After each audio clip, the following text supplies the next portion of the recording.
Pode começar, professor.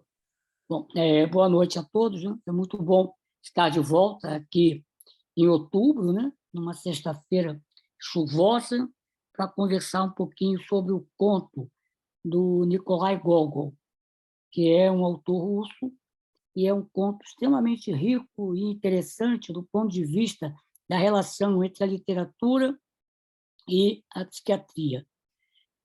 O Gogol, ele nasce, né, na Ucrânia, ele é ucraniano, em 1809, se não me engano, 1805. A Ucrânia, naquela época, ela era uma província do Império Russo, né? O que caracterizava o Império Russo no qual o Gogol vai viver, né?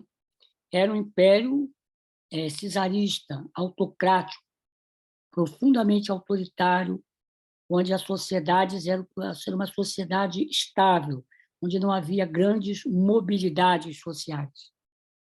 O czar governava por decreto, né? Chamados ukásis, apoiado em uma nobreza parasitária, condes, barões, que eram geralmente grandes proprietários. Era um país agrário, onde os camponeses viviam debaixo de um regime de servidão. A servidão só vai ser extinta, né, na Rússia em 1861, pelo czar Alexandre II. Muito bem. E um regime apoiado numa forte estrutura militar. Os militares também, a estrutura militar reproduzia a estrutura social. Os oficiais saíram das classes altas, né, os juntos, e a infantaria saída do povo. Então, um país agrário, uma população analfabeta, na sua grande maioria, e um pequeno contingente de operários nas grandes cidades. As grandes cidades russas eram São Petersburgo, a cidade que era a capital do Império, e Moscou, e outras cidades menores. Então, o Gogol, ele nasce numa família em que o pai era um proprietário de terra e de uma aldeia, né? Eles eram donos de aldeias, e ele era dono daquilo que chamava de 100 almas, quer dizer, ele tinha 100 camponeses em regime de servidão. Era um homem que, apesar dessa situação, segundo os biógrafos, tinha uma certa sensibilidade, né? Artística, gostava da poesia e estimulava os filhos mais ou menos nesse caminho, e vai morrer cedo, quando o Gogol era muito novo. A mãe do Gogol, por outro lado, segundo os relatos, isso vai ter uma importância muito grande na vida dele. Ela é uma mulher muito religiosa, mulher que frequentava a igreja. E a religião na Rússia, vocês sabem, eu não toquei, era a religião grego-ortodoxa. Era uma religião, né? Tinha os monges, os bispos e os padres. Ela, ao contrário da Igreja Católica Romana, os padres podiam se casar. Suas igrejas, quem já foi à Rússia, quem assiste os filmes sobre a Rússia, vê que eram igrejas luxuosas, muito ricas, né? Só que eles não trabalhavam com estátuas, e sim com pinturas na parede, os famosos ícones russos, que até hoje a gente chega lá, estão colocados. Era uma igreja que também tinha algumas diferenças assim do ponto de vista religioso. Eles não trabalhavam com aquela oração, né, em nome do Pai, do Filho e do Espírito Santo. Eles não consideravam a questão do filho. E outras divergências, e era uma igreja de muitas festas, né? Tem, inclusive, a Grande Páscoa russa, que é bem descrita pelo Dostoiévski, né, no Recordação da Casa dos Mortos, e que tem uma música do Rimsky-Korsakov, retratando o clima daquela festa. Então, era uma sociedade muito injusta, muito autoritária, né? Havia uma polícia política que controlava tudo, né? A Ucrânia, e uma grande censura. Agora, tem um dado muito interessante que chama a atenção dos autores. Apesar dessa repressão, dessa opressão, da censura, a Rússia vai passar por quase um renascimento intelectual muito grande. A sua literatura, a sua arte, o teatro, o balé. tanto assim que os grandes escritores russos viveram naquela época, né? O Dostoiévski, que foi parar lá na Sibéria como preso político, a Sibéria, para onde as pessoas eram deportadas, né, e morriam lá, e ficavam exiladas na Sibéria, e muitas submetidas a castigos muito pesados. Dostoiévski, Tolstói, o Gogol, o Turgenev e muitos outros, o Chekhov, já no final do século. Era uma luta, também havia umas grandes disputas políticas entre os intelectuais e havia uma grande divisão entre aqueles que aceitavam e que buscavam a modernização da Rússia pela sua ocidentalização, por exemplo, o Turgenev, que vai, inclusive, morrer na França, e aqueles que acreditavam numa visão mais mística da Rússia como aquele país que salvaria o mundo. Eram os eslavófilos, a cultura, né, russa. Dostoiévski é um grande exemplo disso, e o Gogol também. Então, nesse clima, a vida do Gogol vai ser muito curta, ele vai morrer com 43 anos, ele morre em 1852, e os relatos dos seus biógrafos da sua vida, eles mostram que ele era uma pessoa muito complicada, insegura, sente muito a morte do pai, depois a morte de um dos irmãos. E ele relata nas suas histórias que já em criança ele ouvia coisas estranhas e tinha visões. E aí ele se liga muito à religião, muito à religião. Ele vai ter uma vida também muito errante, ele sai lá da Ucrânia, ele vai estudar e trabalhar em São Petersburgo, onde a vida dele vai se desenvolver, a princípio como escriturário, depois como professor. Ele não acerta a mão, ele não consegue seguir dando aula, e depois escrevendo artigos para as revistas e para os jornais. E uma outra característica é que ele vai ficar sempre insatisfeito e saindo da Rússia. Ele vai muito a Roma, vai muito à França, vai à Inglaterra, vai à Alemanha. Tanto assim que o Vladimir Nabokov, num livro sobre a literatura russa, quando analisa as obras dele, diz que ele via a Rússia um pouco de fora, ou então através da janela dos trens. E ele vai ter na Rússia, lá em São Petersburgo, uma relação muito próxima, vai ser alguém que vai ajudá-lo muito, que era aquele que era considerado o maior poeta russo até hoje, que é o Alexandre Pushkin. E esse poeta ele tinha uma relação muito próxima com o czar, com Nicolau I, que era um czar duríssimo, autoritário, mas que aceitava um pouco as ponderações do Pushkin. E o Gogol vai ter uma relação muito próxima com ele. Tanto assim que, quando o Pushkin morre num duelo, né, por causa de uma relação afetiva, uma complicação lá com um nobre, o Gogol estava na Itália e ele entra numa profunda depressão e fica praticamente um ano sem fazer nada, dependendo de ajuda de pessoas, e não consegue escrever. Então, ele é uma figura que tem em si todas essas questões, uma grande insegurança, depressão, e ele vai morrer, né, em Roma, depois de uma depressão muito severa, possuído por um delírio místico, muito influenciado também por um daqueles padres lá da Igreja Ortodoxa. Mas, mesmo com todas essas questões, ele foi capaz de desenvolver uma obra muito rica literariamente e tem muito a ver com o que nós estamos discutindo nesse seminário. A primeira publicação dele, de grande sucesso, ele vai fazer em 1831, chama-se Noites na Fazenda, né? Numa fazenda de Caca, onde ele reproduz contos com a cultura russa, com a cultura ucraniana. Então, ele produz nesse livro Noites na Fazenda de Discaca. Depois ele vai publicar um livro de contos chamado Arabescos, onde nós vamos ter 2 contos. Um deles é o Diário do Louco, que nós vamos conversar hoje, e o outro é a Perspectiva Nevsky, em que o protagonista é um pintor que, uma vez fracassado, se mata, enlouquece e morre. Ele vai ter 2 contos fundamentais na literatura russa e que vão projetá-lo muito. Um é o nariz, é um conto quase que surrealista, né? Que uma pessoa acorda, está sem o nariz, e a trama vai girar em torno dessa situação. E o outro é um conto de 1842, O Capote. É a história de um pequeno funcionário. E aí, quando a gente fala da estrutura social russa, os nobres, os camponeses, os militares, tem aquela grande burocracia russa, os funcionários com os seus vários níveis, com várias graduações, alguns que saíam, que vinham da pequena nobreza e ficavam ali naquele trabalho oprimidos, um trabalho que não produzia muito. Então, ele vai, o Capote é a história de um funcionário que, ganhando pouco, ele junta dinheiro para comprar um casaco novo para poder se apresentar, visto que o casaco que ele usava era motivo de riso, de escárnio.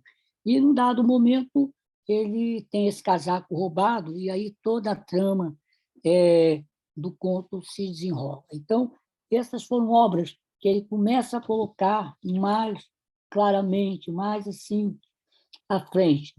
E ele vai ter mais duas obras que são muito importantes, que todos nós conhecemos. Uma vai ser um inspetor-geral, onde ele faz uma grande crítica à sociedade russa. Isso causou, inclusive, era uma peça que causou um grande impacto na sociedade da época e só foi encenada graças à intervenção do Pushkin e da família do Tsar.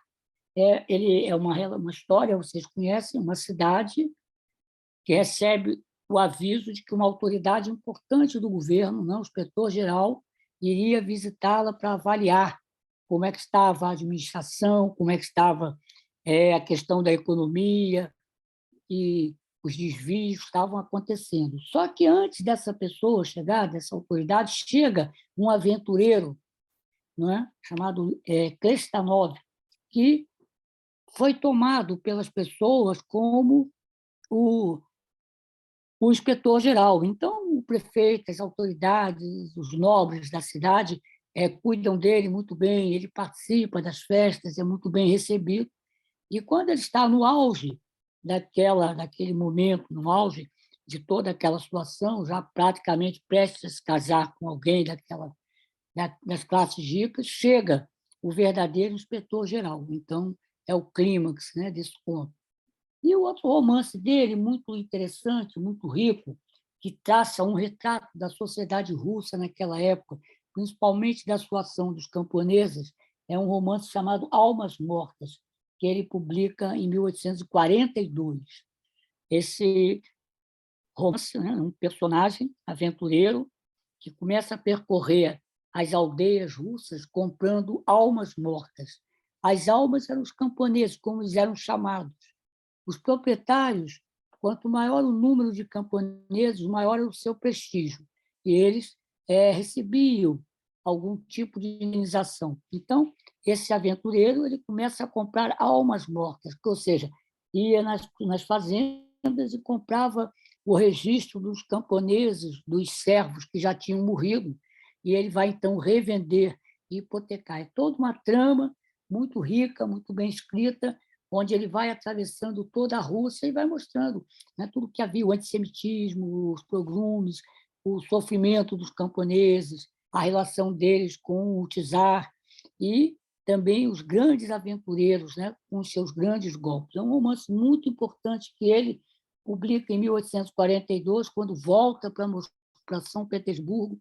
E é interessante que, quando ele foi a primeira vez para São Petersburgo, segundo os biógrafos, cheio de assim, de expectativas, ele não gosta da cidade, né? Que era o centro lá com o Hermitage, com aquele rio, Nievá. Ele não gosta da cidade e, até morrer, ele não gosta de São Petersburgo. Ele pensou, inclusive, em não publicar As Almas Mortas, e, numa crise depressiva, ele pede ao empregado dele que queimasse o livro. E, no final já da vida, ele publica um livro chamado Status, né? De uma correspondência. É um livro onde ele está muito aborrecido com as críticas que foram feitas a ele pelas almas mortas, e ele, então, ele tenta responder a essas críticas, falando da sua vida, falando dos seus problemas, e isso causa um grande mal-estar também, e ele, então, se sente muito marginalizado e vai sair da cidade e vai, então, morrer em Roma, depois de uma agonia muito grande, que ele passa a delirar, achando que ele queria morrer, ele se recusa a viver, e com muito medo do pecado. Ele se torna místico e morre novo, com 43 anos. Essa apresentação, assim, bem sumária, foi para que nós pudéssemos, então, entrar na análise do conto, né? Diário de um Louco. O Diário de um Louco, ele nada mais é do que o relato pelo protagonista da sua própria loucura. Nada mais é do que um documento sobre um delírio. E aí, vamos ver se eu faço aqui pequenos comentários acerca, assim, do que é um delírio, do ponto de vista psicopatológico. Se eu me afastar um pouco, vocês podem interromper e a gente pode conversar.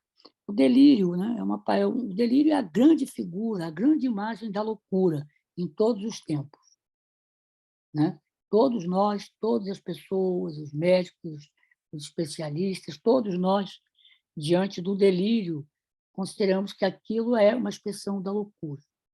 Delírio é uma palavra que vem, né, do latim delirar, delirere, quer dizer andar na trilha. Delirar quer dizer sair da trilha. É um termo que vem de uma cultura agrária, né? Os carros, né, as carroças andavam na trilha. Tudo que sai da trilha, esse termo foi incorporado para caracterizar o delírio. Ou seja, o delírio, como dizia o Cícero lá em Roma, é nada mais, nada menos do que a produção de ideias extravagantes. O delírio hoje, como é que ele é visto pela psiquiatria? Não é? Como é que a psicopatologia, que é a parte da psiquiatria que estuda os sintomas, primeiro, ele é manifestação de uma forma grave de sofrimento, que nós chamamos de psicose. Psicose é toda doença que traz em si uma ruptura da relação do sujeito com o mundo, seja uma perda do juízo de realidade. Então, delírio e alucinações só acontecem, do ponto de vista psiquiátrico, nos quadros psicóticos. Um exemplo das psicoses, a psicose mais frequente e grave que nós temos é a esquizofrenia. Então, isso aí.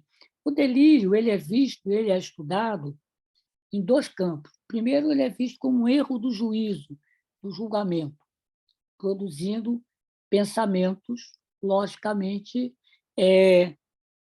complicados. É um erro do juízo. E ele é visto também sob a forma de vivência. O que caracteriza, quais são as características de um pensamento delirante? Primeiro, a certeza subjetiva que o paciente apresenta. O delirante acredita piamente nas suas ideias, nos seus desejos, naquilo que ele está fazendo. Aquilo, para ele, tem uma verdade, tem uma certeza muito grande subjetiva. Uma outra característica do delírio é que não há argumento que faça o paciente abrir mão das suas ideias. Ele é, portanto, inatingível por qualquer argumentação. E também, por outro lado, o que caracteriza uma ideia delirante, que a diferencia de outras ideias? É o conteúdo, não é, da ideia, que é um conteúdo impossível naquele momento, na vida da pessoa. Não há nenhum absurdo, por exemplo, a perseguição. É claro que a perseguição pode acontecer, pessoas são perseguidas pela polícia, por questões políticas, as mais variadas. Mas isso, quando acontece numa vida, numa pessoa, e que não tem a ver com o momento que ele vive, é considerado uma ideia delirante. Essas três características do delírio, como o erro do julgamento, que aparece no pensamento, na produção de ideias em conflito com a existência da pessoa, esse conceito foi trazido por um psiquiatra e depois um filósofo alemão, Karl Jasper. O Jasper escreveu um livro importante sobre a psicopatologia, baseado na fenomenologia do Husserl. Depois ele se afasta da psiquiatria e vai viver apenas como filósofo. Uma outra característica é que os delírios eles se manifestam sobre a forma de vivências. São pensamentos, mas que se expressam no campo da praxis. Quais são as vivências delirantes clássicas que a psiquiatria descreve? Está dando para pegar ou está muito rápido ou está fora do contexto? Não, professor, está ótimo. Tá ótimo. Pode ir. Está indo bem? É que eu estou tudo trazendo um Tá pouquinho da ótimo, pode psicopatologia Tá para ótimo, entender tá o ótimo. livro. Então, está bom. A primeira dessas vivências, que é muito comum, por exemplo, na esquizofrenia, é a percepção delirante. O que é a percepção delirante? É uma percepção que o paciente tem, só que no mesmo momento em que ele percebe um objeto, uma situação, ele muda o sentido da percepção, dando a ela um caráter delirante. Por exemplo, é um caso clássico que nós vimos, está descrito lá no Instituto de Psiquiatria da UFRJ, de uma paciente que ela entra na sala de terapia ocupacional e sobre uma das mesas estavam colocadas uma foice e um serrote. E ela imediatamente tem uma crise de angústia, de sofrimento, que aqueles instrumentos que estavam ali, ela já não percebe mais qual a utilidade que eles tinham. Ela muda o sentido da percepção e era um aviso de que ela ia morrer. Então, é uma percepção delirante. Ela muda o sentido da percepção. A outra vivência delirante que nós vamos ver na análise do conto é uma coisa chamada cognição delirante. É um conhecimento, uma revelação, como se fosse algo oculto, que toma o campo da consciência do paciente. Por exemplo, esse paciente, esse protagonista do conto, num belo dia, ele acorda e ele tem a convicção, a cognição de que ele é o rei da Espanha. É um conhecimento que prescinde de qualquer dado da realidade imediata. Então, é um outro dado que estrutura as vivências delirantes. E a terceira vivência delirante é a representação delirante. É o paciente que traz para o presente algo que ele viveu e só que ele atualiza com um sentido delirante. Há vários e vários exemplos disso. Né? Eu vi um paciente abrindo lá num quadro psicótico que ele, num dado momento, ele passou a achar que era filho de um presidente da República, um general desses estaviados aí na presidência da República há muitos anos. E por que ele dizia isso? Ele lembrava que ele um dia estava assistindo a uma parada, alguma coisa, e essa figura passou num carro e olhou para onde ele estava e deu um sorriso e fez um aceno. Então, ele imediatamente lembrou hoje que aquele fato, o presidente estava sinalizando para ele que ele era filho dele. Então, o conteúdo é impossível e ele tem uma certeza subjetiva. Não há quem faça o paciente abrir mão por qualquer argumentação. Essas são as vivências delirantes que aparecem nos quadros psicóticos, que se colocam aí para nós olharmos. O delírio é uma construção, não é? Uma construção que envolve, primeiro, a história de quem delira. Começa lá nas primeiras experiências infantis, depois outras experiências na relação com o mundo, experiências essas que, na relação do sujeito com o mundo, nos dão o quê? A identidade da pessoa. Cada um de nós, a gente sabe disso, quando nasce, quando começa a se desenvolver, é lançado no mundo. E esse lançar-se no mundo que nós temos, ele gera angústia. E a maneira como cada um de nós consegue, pela sua história, pela sua biografia, e também pelas relações que o mundo lhe oferece, consegue construir uma identidade, ter um projeto, consegue superar essa angústia. Os delirantes não. Os delirantes é como se eles não conseguissem sair dessa angústia, construir um mundo que lhe desse uma segurança ontológica. Então, a saída é pela construção do delírio. Então, isso é uma apresentação bem simples do delírio. Aí, quando nós começamos a analisar o conto, como é que o conto começa? Existem alguns momentos no conto para ilustrar o delírio do paciente. Né?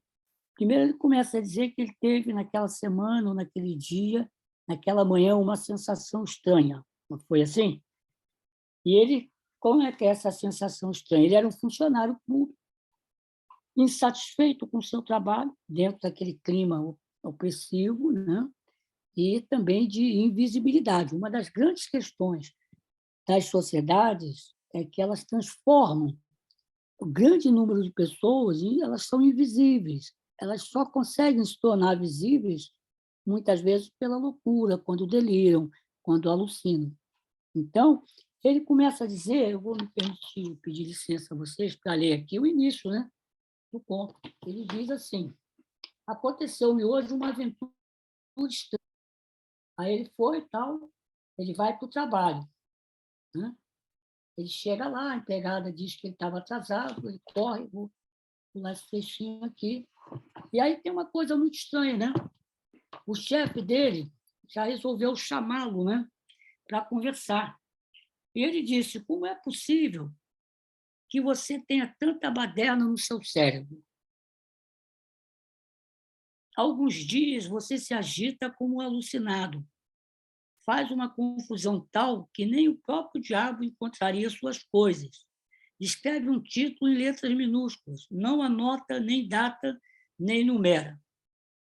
E aí ele sai dali, né, muito irritado, com um certo ressentimento, mas assim, o miserável. E ele vai explicar durante alguns dias essa dificuldade dele no trabalho. Não sei se vocês estão lembrados do conto, eu não gostaria de ficar lendo todo ele, mas ele vai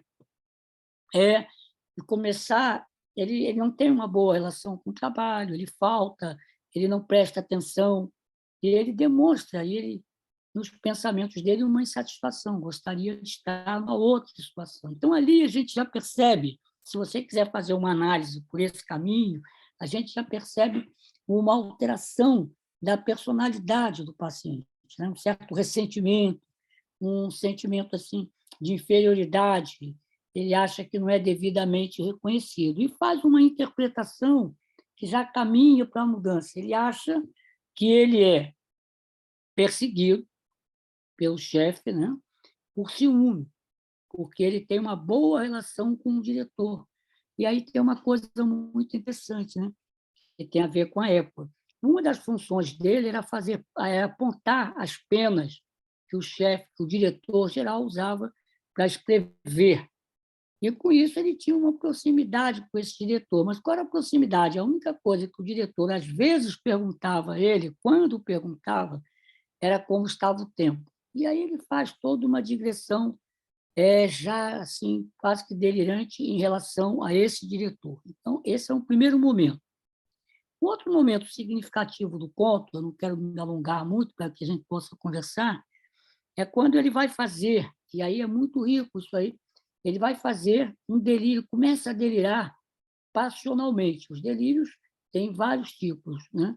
É um delírio passional, é aquele delírio, aquela vivência em que a pessoa sente, acha que está apaixonada por alguém ou que alguém está apaixonado por ela. O que caracteriza esse delírio? Por que é um delírio? É que a pessoa que é o objeto do amor é uma pessoa de uma outra condição social, de uma outra classe, de um outro mundo. Geralmente, por exemplo, na nossa sociedade, é muito comum a erotomania envolver uma mulher ou um homem que vão se apaixonar por um artista, por alguém que trabalha na televisão, por alguém que está fora do mundo dele. E aí, essa pessoa, esse delirante, esse delírio, ela começa a fazer todo um trabalho de aproximação, de sedução, em busca do afeto do outro. Isso vocês leram o conto e vê que ele faz essa paixão pela filha do diretor, que vivia numa outra condição, era um general, era um nobre. E como é que ele faz? Ele começa a se aproximar dela, a segui-la, a ver. E numa manhã, vocês lembram-se disso, ele vê a carruagem do diretor numa loja. E ele diz: ué, mas ele não é homem de ir a uma loja. E quando ele chega lá, quem está? A filha dele, que entra. Aí vai ter um corte, começam a surgir, então, sintomas psicopatológicos. Ele vê a cachorrinha da moça, da filha do diretor, conversando com uma outra cachorrinha que passava ali, conduzida por 2 senhoras. E ele fica surpreso: "Mas como é isso? O cachorro fala?" E ele ouve a conversa das 2 e se interessa. E ele diz: "Bom, isso aí pode me aproximar". E ele vai atrás, ele descobre onde mora a dona daquela outra cachorrinha, e um dia vai lá, tenta abordar, se lembram bem disso. E ele ouviu as 2 conversando, que escreviam cartas, e ele invade a casa da cachorrinha lá para pegar as cartas. Aí nós temos um uma manifestação psicopatológica clássica, que a princípio parece ser uma alucinação, né, ouvir vozes quando não tem ninguém falando, ou quando quem está falando é um animal. Mas isso aí é mais do que uma alucinação, isso aí é uma ilusão fantástica que nós chamamos de pareidolia. Essas ilusões fantásticas, por exemplo, que nos fazem ver São Jorge na Lua. As pessoas olham para a Lua, aqueles relevos aparecem como se fosse São Jorge matando o dragão, ou então nas nuvens, camelos, animais fantásticos. Então ele tem uma pareidolia, ele tem uma ilusão, ele vê 2 cachorrinhas, o afeto dele está colocado ali, e ele então vai tentar, através dessa ilusão, se aproximar da moça. E aí vocês também lembram que ele, como ele consegue apanhar, segundo ele, as cartas que as cachorrinhas escrevem, e aí ele vai sentir, ele vai ler e vai descobrir, né, na fantasia dele, que a moça ia se casar com uma outra pessoa de outra classe que não a dele. Isso aparece nas cartas, uma das cachorrinhas começa a descrevê-lo como uma figura ridícula, com o cabelo como se fosse feno.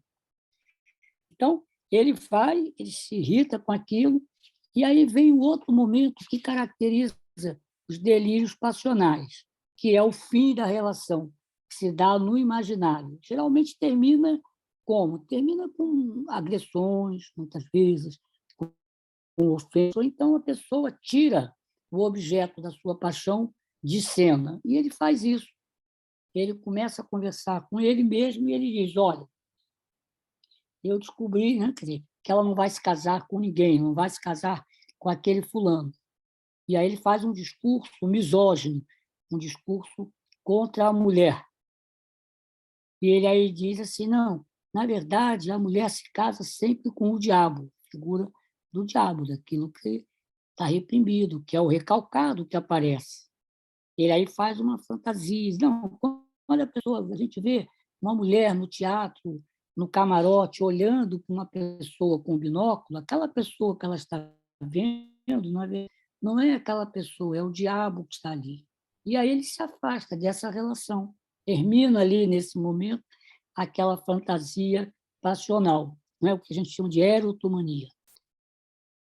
A história avança, ele fica sem aparecer no trabalho e começa a ler o jornal. E os jornais começam a trazer uma história de que o rei da Espanha teria morrido, a Espanha estava sem rei. E aí começa a ficar muito mobilizado por aquela situação, vocês viram, pensando, não é? Começa a ter uma expectativa ansiosa. Essa expectativa ansiosa, ela é aquele momento que precede o delírio também, que é o outro momento do delírio, que a gente chama trema, né? Trema é aquele sentimento que os artistas do teatro grego sentiam, né, do coral grego, antes de cantar, ou então que a gente sente quando vai em determinada situação, como vai ser recebido. Ele fica com aquilo na cabeça, né, um humor assim pré-delirante ali, e um belo dia ele fica conversando com ele mesmo, vocês devem lembrar-se disso. Ele diz assim: "Estão dizendo que vai ser indicada uma mulher para o trono, mas não pode, não vão aceitar isso, a Inglaterra não vai aceitar". E aí essa citação da Inglaterra, ela é muito irônica, porque naquele momento a Inglaterra, a potência, através da sua marinha mais forte ali da Europa. E um belo dia ele acorda e diz: "Bom, a Espanha já tem rei, sou eu". Essa vivência que pela qual ele se coloca como rei da Espanha chama-se cognição delirante, é uma revelação, algo que estava oculto, que estava gerando uma angústia, se revela, né? Aí chama-se isso de apofania. A apofania era aquele sentimento que os profetas, né, do Antigo Testamento sentiam quando eles diziam que Deus se mostrava para eles. Então, a apofania é quando o delírio se mostra para o paciente. Agora as coisas não estão mais obscuras, não estão mais difíceis, elas estão claras. Ele era o rei da Espanha. E aí ele vai vivenciar dentro do seu delírio construções delirantes múltiplas, não é? Múltiplas. E aí a sua vida passa a ter o quê?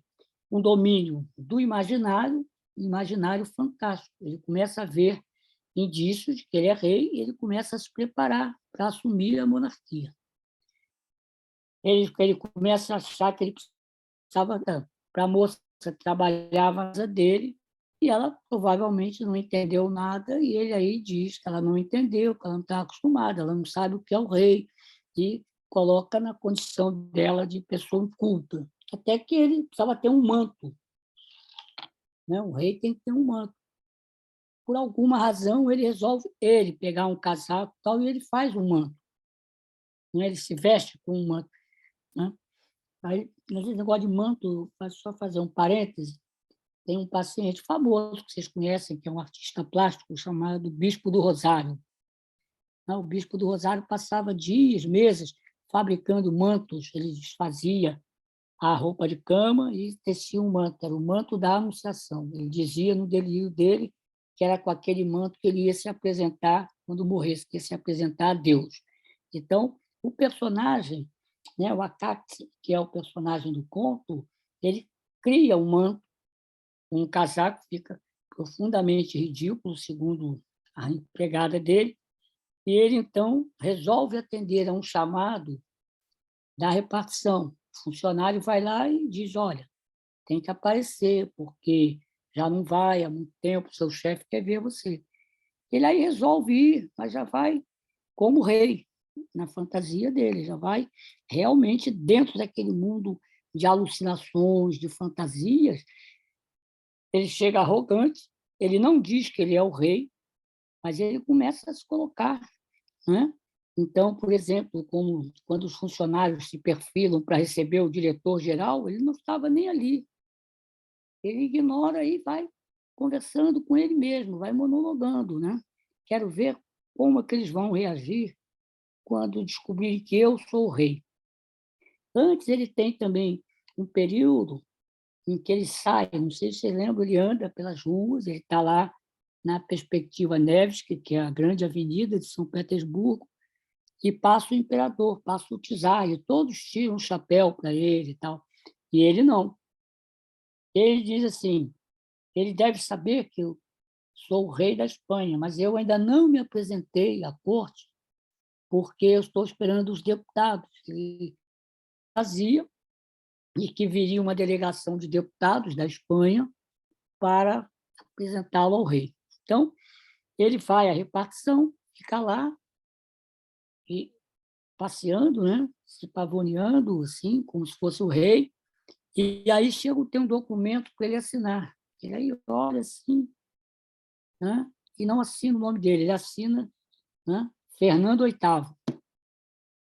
Vai lembrar aquela história, se nós quisermos comparar, do Policarpo Quaresma, que faz um ofício em Tupi-Guarani, né? Foi parar lá na Praia Vermelha. Ele, Fernando VIII, o que acontece? Ele vai ser recolhido ali. Foi considerado louco ali, ele estava. Aí vai para o hospício, para o hospital. Só que ele interpreta, ele vivencia, o delírio dele é interpretativo, ele vai olhando os fatos e dando um significado novo. Ele vivencia aquela ida para o hospício, aquelas pessoas que foram levá-lo, ele diz, finalmente chegaram os deputados. E aí, na verdade, eram os funcionários que levam ele para o asilo, e pela descrição que ele faz, era um asilo mesmo, com toda aquela opressão que era exercida sobre os doentes. Ele começa, então, a estranhar, mas sempre delirantemente, sempre mudando a figura das coisas, né? Eles, assim, a Espanha é um país que tem uns hábitos muito estranhos. Por quê? Porque, naquela época, eles deviam tratar os pacientes delirantes com jatos de água, com ducha. Tinha um funcionário que ele achava que era o chefe do cerimonial, que depois ele passa a chamar de o grande inquisidor, que o agredia, que tirava ele do quarto, que levava. Então, ele passa a viver ali, a princípio, como se ele estivesse no palácio, estivesse passando por um processo de iniciação. E aquelas fantasias, né? A imaginação simbólica, ela se coloca sobre a coisa simbolizada. Ele começa, então, a tornar concretas situações abstratas. Há uma mudança. O pensamento dele vai se tornando um pensamento completamente inteligível, desagregado. E ele vai fazendo fantasias cada vez mais fantásticas. Ele começa a falar sobre a Lua, né? Primeiro que a Lua era feita em Hamburgo, por um homem, não é, que não entendia nada da Lua. E depois ele começa a descobrir, né, aí já é uma percepção delirante também, alucinatória, de que a Lua era muito frágil. E aí tem um corte onde aparece realmente o absurdo, né? Que é comum no delírio. Para quem está de fora é difícil entender isso. Ele diz o seguinte, que na Lua não morava ninguém, mas lá estavam os nossos narizes. Ou seja, ele começa a achar que as pessoas, o nariz das pessoas estava na Lua. Isso é uma alucinação corporal, é uma vivência delirante intensa e tem um sentido, o nariz como dado importante da nossa identidade. Então, ele vai e fica muito assustado quando ele descobre que a Terra ia se colocar sobre a Lua. Então, ele entra em pânico. Então, o delírio dele atinge aí o auge. É um delírio fantástico, com múltiplas construções delirantes, com o imaginativo, assim, totalmente, a imaginação totalmente fora do contexto, com múltiplas alucinações de toda a ordem. E isso chega ao auge. Como todo delírio, ele se expande. É essa que é. E o autor coloca muito bem isso nessas fases. E como é que termina o conto? Vocês lembram bem como é que termina o conto? Termina numa outra posição, né? Como é que termina? Ele vinha, primeiro, com uma expansão do ego sobre o mundo. Sentia-se apaixonado pela filha do diretor, com a fantasia de que ele inclusive invade a casa do diretor e diz para ela não se preocupar, que com ele ela seria feliz. Então, primeiro, ele está muito incomodado no trabalho, insatisfeito, com a invisibilidade que o sistema cria, com a situação opressiva, como os colegas dele deviam estar. Só que ele começa a sofrer com isso e as pessoas se acomodam. Aí vem a expansão do ego pela relação amorosa, pelo delírio passional. Muda a ideia, ele começa a ver indícios de que as pessoas, né, a moça vai casar com ele, com aquelas pareidolias, ilusões fantásticas. Depois vem uma outra expansão do ego, né? Ele é o rei da Espanha, né? E aí a gente pode entender também, quer dizer, duas visões que a psiquiatria teve dos delírios, né? A visão fenomenológica do Jasper, que descreve o delírio como erro do julgamento, né? Com essas características da certeza subjetiva, da impenetrabilidade a qualquer lógica, com a impossibilidade do conteúdo. E a visão que a psicanálise nos traz do delírio, né? O delírio ele é, na verdade, um movimento inconsciente que o sujeito faz para se restabelecer, para recuperar uma unidade. Ou seja, o delírio é uma forma de fugir da invisibilidade que a vida coloca para as pessoas. Então, são visões as mais variadas do delírio. Ele termina não sei se vocês lembram, a última fase do delírio é quando o ego se encolhe, e aí vêm as vivências delirantes. O conto, não sei se vocês lembram, eu vou pedir licença para ler um pedacinho aqui.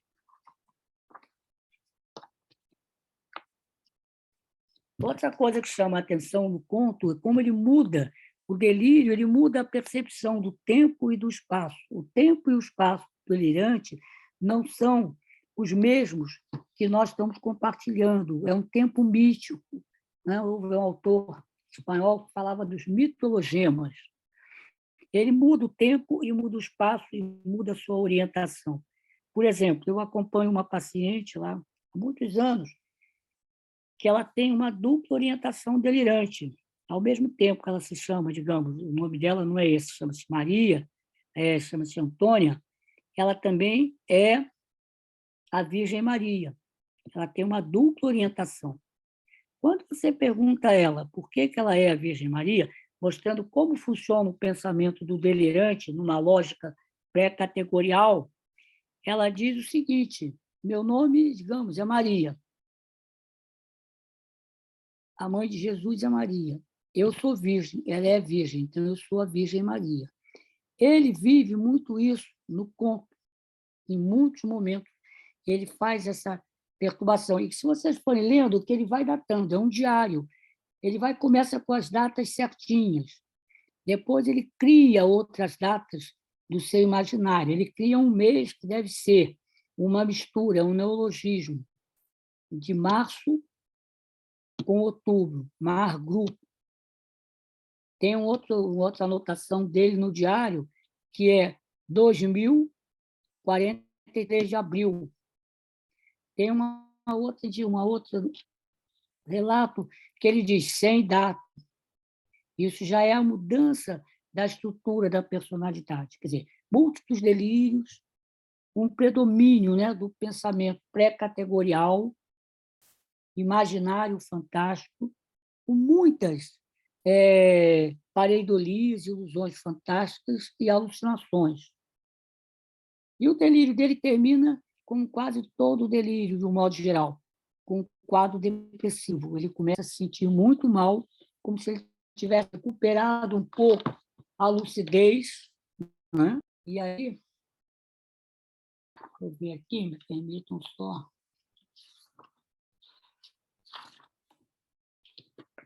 Ele termina dizendo assim, ele diz assim, não tenho mais forças para suportar isto. Quer dizer, ele não estava mais aguentando o sofrimento, o tratamento, tudo aquilo que ele sofria. Meu Deus, o que estão fazendo comigo? Jogam-me água na cabeça, água fria. Provavelmente devia ser a ducha. Não me escutam, não me veem, não me ouvem. O que lhes fiz? Por que me atormentam? O que querem de mim? Infelizes, o que lhes posso dar? Nada tenho. Ali, né, a consciência do fracasso do seu projeto. Aí depois ele diz assim, estou acabado, não consigo mais suportar suas torturas.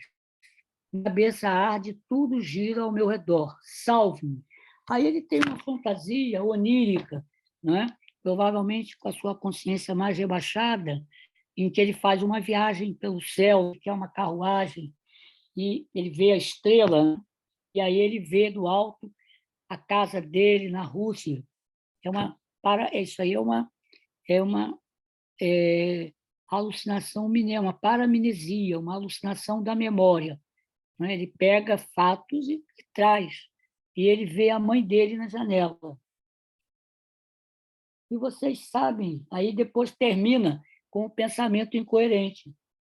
Né? Depois que ele fala com a mãe, que ele pede à mãe que tenha piedade do seu filhinho doente, ele termina. Ei, vocês sabem que o Bey de Argel era o homem que dirigia Argel, o monge, né? Geralmente o homem lá então, tem uma verruga bem embaixo do nariz, e ele termina o conto assim.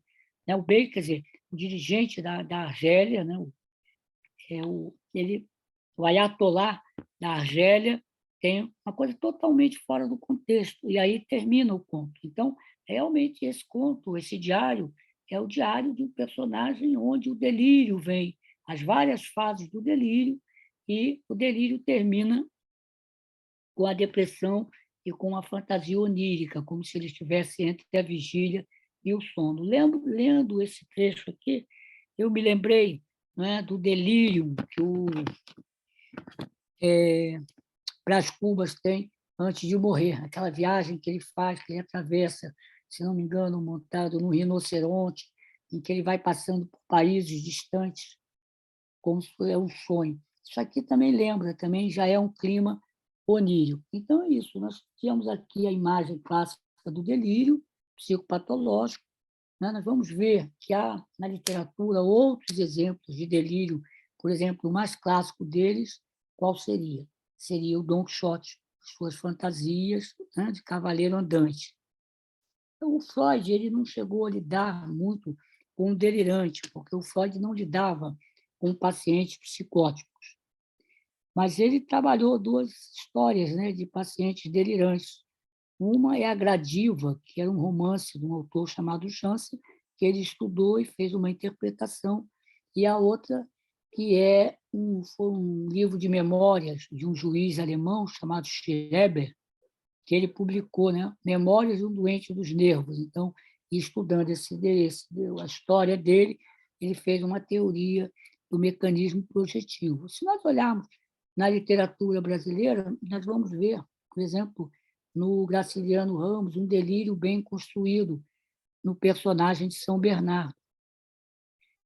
E um delírio que se tornou uma tragédia pela violência da sociedade brasileira foi o delírio do Antônio Conselheiros, lá em Canudos. Então, o delírio é isso, essa vivência que alguns pacientes têm, que expressa uma ruptura da relação dialética do sujeito com o mundo, com a produção de imagens fantásticas, místicas, alucinatórias. Esse delírio nós poderíamos chamar, se alguém quiser um diagnóstico, de parafrenia, uma evolução parafrênica da esquizofrenia. É um delírio que, ao mesmo tempo, o paciente é capaz de conviver com as outras pessoas. E tem uma evolução progressiva, né? Ela vai evoluindo e vai modificando a personalidade. Como é que se trata um delírio? De duas maneiras, né? Primeiro, psicoterapia, a relação com uma equipe, com os terapeutas, e também, dependendo do delírio, a gente usa a medicação, né? A medicação que é o neurolético, que é uma droga antipsicótica, para ajudar o paciente a dormir, a diminuir o seu sofrimento, para permitir o relacionamento. Isso que está colocado aí. Então, as considerações que eu queria fazer sobre esse ponto foram essas. Agora eu fico à disposição para ouvir as críticas, as perguntas. Espero que não tenha frustrado vocês. Inês, pode assumir.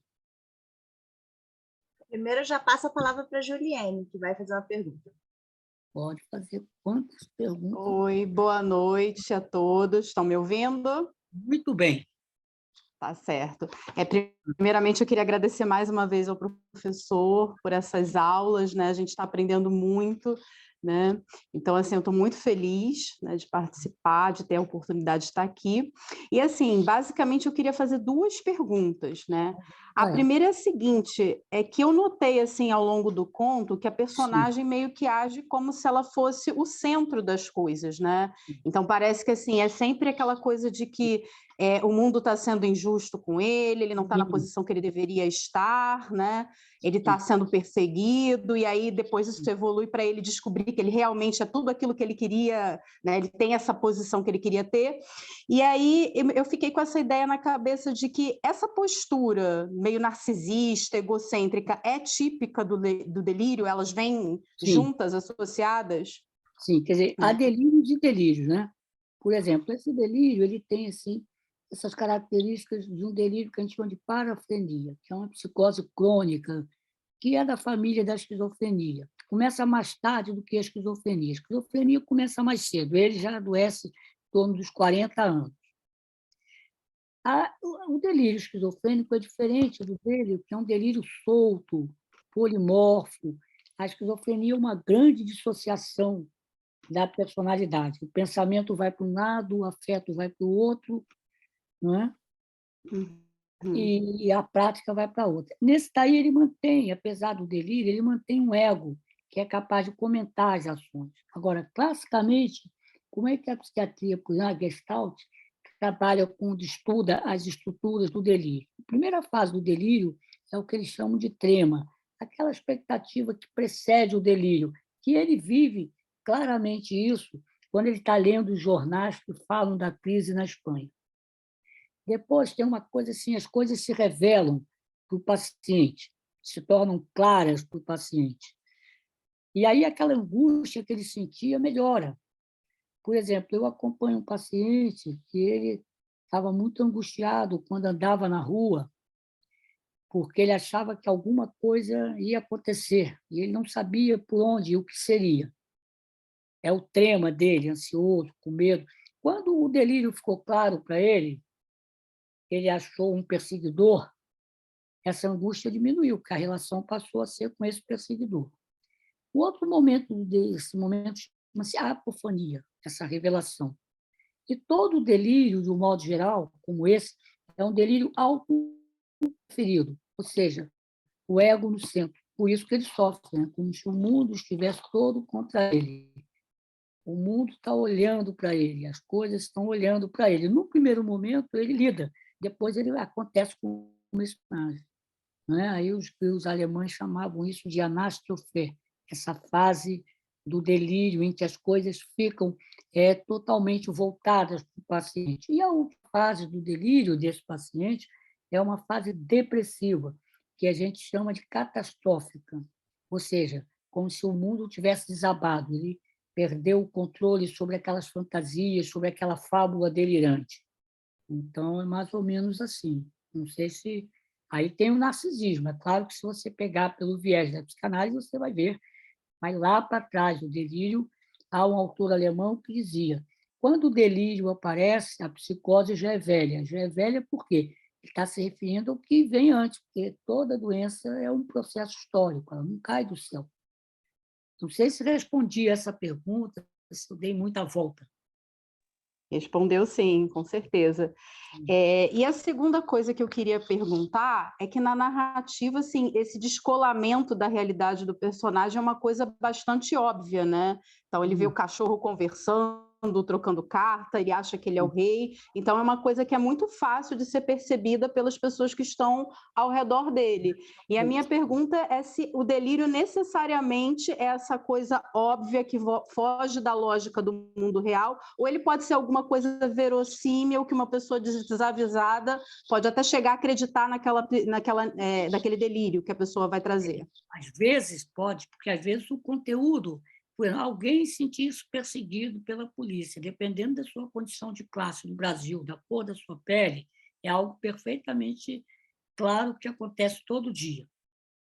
Mas, quando isso acontece, o delírio é uma experiência da pessoa, ela não divide com o outro. Então, você percebe que o conteúdo é inverossímil em relação à vida que ela tem, aquela vida, não é? A pessoa não está em uma situação na qual ela se sente perseguida.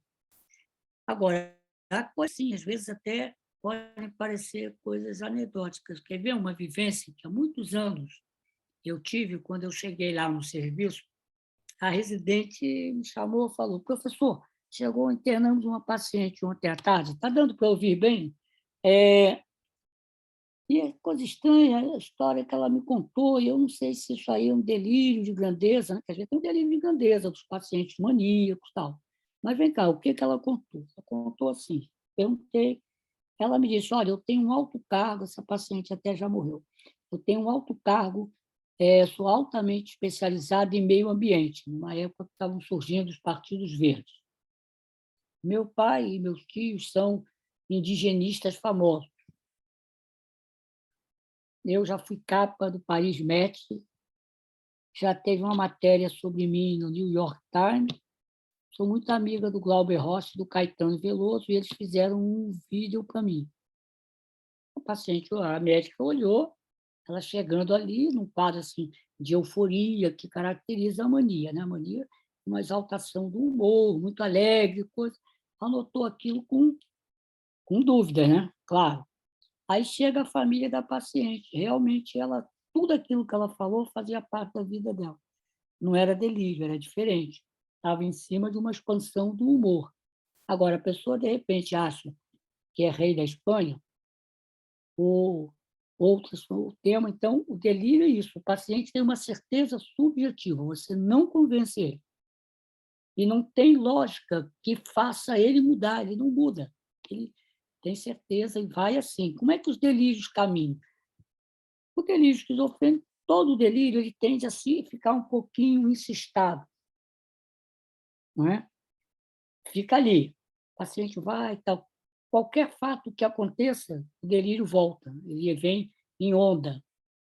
Existem várias formas de delírio. Esse paciente, por exemplo, ele vai mudando, a gente percebe. Quando ele chega no trabalho, ele já chega já com alguma coisa alterada.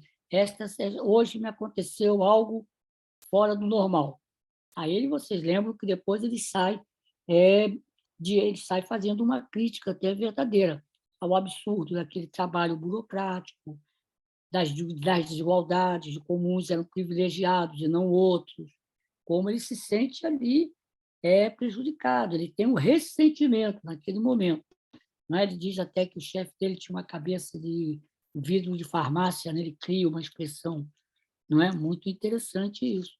Existem várias formas de, por exemplo, o delírio passional, né? A erotomania. Eu acompanhei durante muitos anos o caso, bem, de uma moça, ela também já não está mais aqui, ela casada, com filhos, 40 e poucos anos, ela e o marido tinham muitas lojas de armarinhos em algumas comunidades, acho que ela morava ali no Vidigal e também no subúrbio. Eles tinham, sim, uma classe média, né? Com os negócios deles, muito bem. Então, um dia ela está saindo com o carro, ela bate, ela provocou um acidente, houve feridos, e aquilo, então, foi o processo, né? Ela vai para uma audiência com o juiz jovem ainda. Então, ela tem imediatamente uma cognição delirante. O que ela acha? A maneira como o juiz tratou, quando deu atenção a ela, escutou e parece que foi cordato, não foi como normalmente os juízes são. Você sabe, numa audiência, como é que é? O juiz fica mais em cima, você não fala direto com ele, ele pergunta ao advogado, mas parece que o juiz foi diferente. Então, sacou naquela hora que ele estava apaixonado por ela e que eles tinham que viver juntos. Bom, ela chega em casa, comunica ao marido e começa a fazer uma perseguição ao juiz, a procurá-lo. Aí as audiências, descobre o endereço dele, fica na porta da casa dele, ameaça a esposa dele, até que um dia ele cansou e ela estava ficando meio perigosa para ele deu voz de prisão a ela. Quer dizer, ela foi levada para a perícia, foi visto que ela estava delirando, lúcida, mas delirando. E aí ela foi para o hospital penitenciário. Ficou lá uns meses, quase um ano, se tratando, e aí teve alta, porque ela teve um problema renal, e ela foi lá para o Hospital Pedro Ernesto, e eu passei a acompanhar. Então, ela melhorou, ficou calma, tranquila, refez o casamento, mas o delírio nunca passou. Ela ia lá conversar e tal. Aí um dia ela entra assim na minha sala para conversar comigo, e ela diz assim: sabe o que eu pus? Sabe o que eu descobri? Não. O que você descobriu? Eu descobri por que o fulano não quis ficar comigo.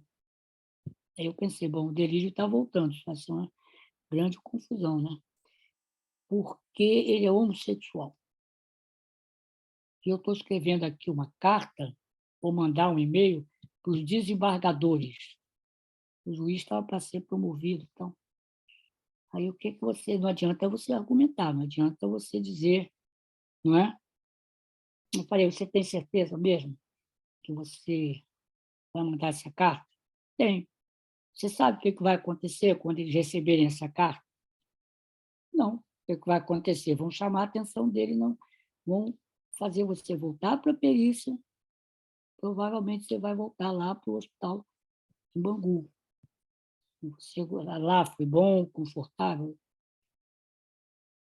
Aí você pensa duas vezes. Aí ela saiu, falei, bom, agora o que a gente faz? Né? Vai ser uma confusão. Daí a pouco ela volta e fala assim, sabe de uma coisa? Lembra um pouco esse final dele, eu não tenho nada, ele que era tão rico, ele faz uma proposta ali, né, de acordo. Ela diz, sabe de uma coisa? Eu não vou mandar essa carta, não, porque eu acho que ele não merece. Aí rasgou a carta e foi embora. Tá bom? Quer dizer, até hoje está bem, de vez em quando passa lá tal. Mas o delírio, o núcleo continua ali. Então, o delírio é isso. Bom, vamos lá. Professor, eu vou ler Obrigada, a pergunta professor. da Adriana. Ah, desculpa, Juliana. Pode. Vamos lá. Eu vou ler a pergunta da Adriana e depois eu passo para o Fabrício, tá? Sim. Olha só, a Adriana faz um comentário e depois uma pergunta. A relação Sim. de frustração, denegação favorecem na personagem o desejo megalomaníaco de se ver com outra identidade, de um rei, uma que possibilitasse sua ascensão social para conquistar a mulher de seus desejos. Sim. Gostaria de saber sobre a analogia de vestir casaco, manto, com a psicose do personagem, o desejo de vestir para construir outra identidade. Sim. Um comentário e uma pergunta, não são ligados. Vamos lá, a pergunta. A pergunta está aí. Se você olhar, claro, vamos fazer uma. Se você olhar o personagem do conto, do diário, eu associei ele muito às fantasias, né, do autor do conto. Né? O Gogol, ele tinha uma relação muito boa com o pai, e o pai morre cedo, morre quando ele era muito novo. Ele aí passa a ter uma vida muito solta, quer dizer, ele não casa, não tem filhos, não se relaciona, tem dificuldades. Ele consegue uma relação que, a meu ver, foi uma relação substitutiva do pai, que foi com o poeta, com o Pushkin, que estimulou ele, que publicava os contos dele, que interveio, inclusive, junto à família do Czar, para não censurar o conto dele, um escritor geral. E ele vai sempre mantendo essa relação. Quando o Pushkin morre, de repente, assassinado num duelo, ele entra num desespero muito grande. Aí ele começa a descer a ladeira. Até que ponto esse autor, esse personagem, não é uma projeção das fantasias? Sempre é, né? Qualquer coisa que você escreva sempre tem uma projeção das nossas fantasias. O delírio nada mais é do que uma busca de uma outra identidade, uma maneira de rever a relação com o mundo. Não tenha dúvida disso. Se vocês forem ler, por exemplo, Memórias de um Doente dos Nervos, do Schroeder, do Juiz, vocês vão ver isso. Quer dizer, o delirante ele sempre busca, através da fantasia, dessa questão quase que mágica, uma outra identidade, uma outra relação com o mundo. Não tenha dúvida disso. Agora, só uma coisa para a gente não confundir, tá? Existe em psiquiatria clínica um outro termo do delírio, com o M, tá? Diferente do delírio. O delírio, com o M, ele é uma perturbação aguda do campo da consciência. O paciente fica com a consciência rebaixada, desorientado no tempo e no espaço, tendo alucinações visuais, vendo bichos, cobras, fantasmas. O delírio, quando aparece, ele é sempre sinal de alguma doença de base, ele é uma síndrome. Onde é que a gente tem o delírio mais comum? É o delírio tremens dos alcoólatras, quando estão em abstinência. Eles começam a ver bicho, a tremer, ficam desorientados. Um escritor nosso, que tem até um filme que está aí muito interessante sobre ele, foi o Lima Barreto. O Lima Barreto escreve várias vezes como é que ele, às vezes, quando estava em abstinência, isso é o delírio, nas infecções, nos quadros de intoxicação. É diferente do delírio. O delírio que nós abordamos, ele tem todo esse caminho que foi colocado aí. Ele tem que ser compreendido pelo processo de assujeitação, como se forma o sujeito delirante. Não sei se respondi também. Vamos lá. Vai lá, Fabrício. Boa noite, professor. Boa noite, Fabrício. Tudo bem? Tudo bem. Essa Obrigado aula pela presença.